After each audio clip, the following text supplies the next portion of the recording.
कुठे बाहेर जायचं ठरलं ना, की मी अशी नादवते जसं लहान मुलं नादवतात.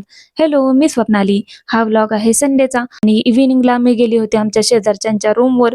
पेपर वाचायला घेतला, तर त्यात कुंडमा इथं घडलेली बातमी वाचायला मिळाली. मागच्या वर्षी मी सुद्धा तिथं जाऊन आली आणि अशा न्यूज ऐकून ना आता बाहेर कुठे फिरायला जायची इच्छाच नाही राहिली माझी. त्यांनी आत्ताच नवीन स्कूटी घेतली, त्यासाठी सगळ्यांनी कमेंट बॉक्समध्ये कॉंग्रॅच्युलेट करा. कारण मी पण कधीतरी फिरेलच असं साक्षीच्या मागं बसून. मग काका आणि काकी बोलले, की "जावा दोघी पण हिंजवडीला मार्केटला जाऊन या गाडीवर." आणि बाहेर जायचं असलं, की मी काय एका पायावर तयार होती.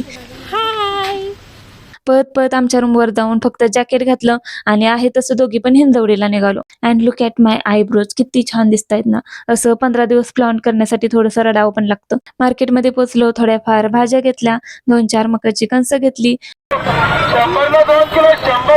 आणि त्यानंतर माझ्या जुन्या रूमकडे एक विठ्ठल रुक्मिणी मंदिर आहे तिथं गेलो. खूप छान मंदिर आहे. जेव्हा मी इथं राहायचे ना, तेव्हा सारखं जायचे. आता पाऊस पडतोय म्हणल्यावर आपल्या फेव्हरेट स्पॉटवर चहा तर झालाच पाहिजे, म्हणून चहा घेतला. तिथं मला ही MPLची बस पण बघायला मिळाली. त्यानंतर साक्षीला ऑफिसला घेऊन जाण्यासाठी पेढे घ्यायचे होते. त्यासाठी मग एका बेकरीमध्ये गेलो आणि ही आहे आमची रायडर मैत्रीण आणि तुम्ही हा व्लॉग बघताय म्हणजे तिनं मला घरी सुखरूप पोहोचवलेला आहे.